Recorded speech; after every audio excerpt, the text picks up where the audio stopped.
समाचार लेखन की शैली की। जैसे निबंध लेखन की भी शैली होती है, कहानी लेखन की शैली होती है, कविता लेखन की शैली होती है, उसी प्रकार पत्र पत्रिकाओं को लिखने की भी एक शैली होती है। आपने टीवी की न्यूज़ भी देखी होगी, रेडियो की न्यूज़ सुनी होगी और अखबार की न्यूज़ पढ़ी होगी। जब आप कहानी पढ़ते हैं तो कहानी को पढ़ते हैं, जैसे जैसे अपन पढ़ेंगे उसके नीचे बैठते जाएंगे, जैसे जैसे आगे बढ़ते जाएंगे वैसे वैसे अपने को इंटरेस्ट उसमें आता जाएगा। तो जो कहानी में क्या होता है, क्लाइमैक्स लास्ट में, सबसे अंत में कहानी का क्लाइमैक्स आता है, चरम उत्कृष्ट से अपन बोलते हैं, वो होता है। लेकिन आपने क्या नोट किया है, अखबार जब हम पढ़ते हैं तो सबसे पहले एक लाइन हेडलाइन आपको पढ़ो, पूरा मोरल उसमें क्लियर हो जाता है कहानी की, ये न्यूज़ क्या कहना चाह रहा है, क्या चीज़ है, एक लाइन में ही उसका सारांश अपने को समझ में आ जाता है। तो हर चीज़ की लिखने की शैली, जैसे कहानी लेखन की शैली कथात्मक है, उसी प्रकार समाचार लेखन की जो शैली है वो है उल्टा पिरामिड शैली। तो अपन बात करते हैं समाचार लेखन की शैली की। समाचार लेखन की मुख्य शैली कौन सी है, कौन सी?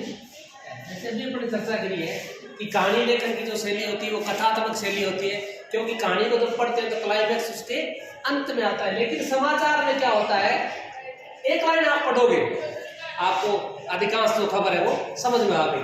तो कहानी समाचार लेखन की जो शैली है वो है उल्टा पिरामिड शैली।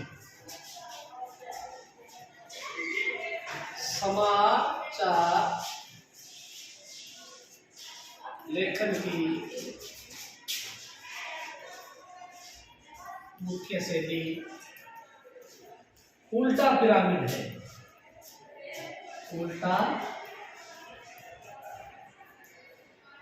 पिरामिड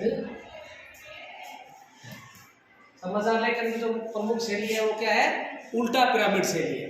इस शैली में क्या होता है, जो सबसे महत्वपूर्ण जो बात होती है वो सबसे ऊपर ही ऊपर होती है, सबसे प्रमुख बात। जैसे फलानी जगह हादसा हुआ, 10 मरे, एक लाइन में अपने को उस खबर का पता चल गया क्या हुआ, हादसा हुआ, कहाँ हुआ, उस जगह हुआ, तो एक ही लाइन में उसका सारांश अपने को मिल जाता है। तो उल्टा पिरामिड शैली की सबसे प्रमुख विशेषता क्या है कि इसमें सबसे जो महत्वपूर्ण बात होती है वो जो सबसे पहली लाइन में ही आ जाती है, उसके बाद में कम महत्व की बातें वो नीचे घटते क्रम में आती रहती है और 5-6 लाइनों के बाद में समाचार जो लगभग समाप्त की ओर आ जाते हैं।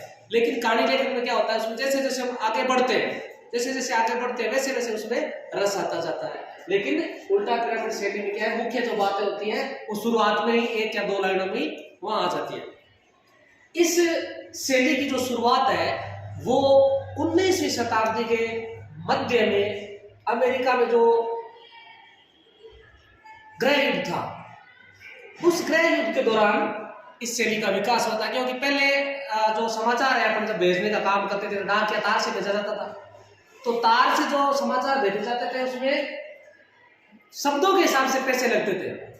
तो जो अपने कथात्मक शैली है उसमें समाचार भेजना बहुत महंगा सौदा होता था।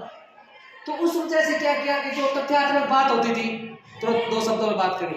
आज से पहले मान लो ये अभी वर्तमान में जो मोबाइल का जमाना है उसमें अभी अनलिमिटेड कॉल फ्री मिलती है।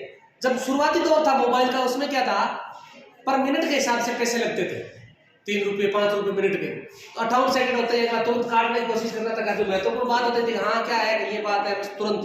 अब आज की तरह ये नहीं है कि घंटा एक लेके बैठ गए, क्या हुआ इधर उधर की बातें, ऐसे नहीं। क्योंकि जब पैसे लगते थे, महंगा सौदा होता था, तो उन्होंने एक शॉर्टकट शुरुआत करी महत्वपूर्ण बातों को लिखने की। उसी के बाद में अखबार लेखन की शैली के रूप में तब्दील हो गई।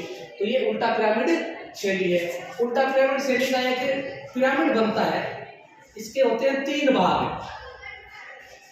कितने भाग है? 3 भाग। इसे शुरुआत का जो है उसको बोलते हैं इंट्रो, ये हो गया इंट्रो, ये हो गया बॉडी और ये हो गया समापन। ये उल्टा पिरामिड शैली के 3 भाग हैं। उल्टा पिरामिड शैली के कितने भाग होते हैं? तीन भाग कौन कौन से? इंट्रो, बॉडी और समापन।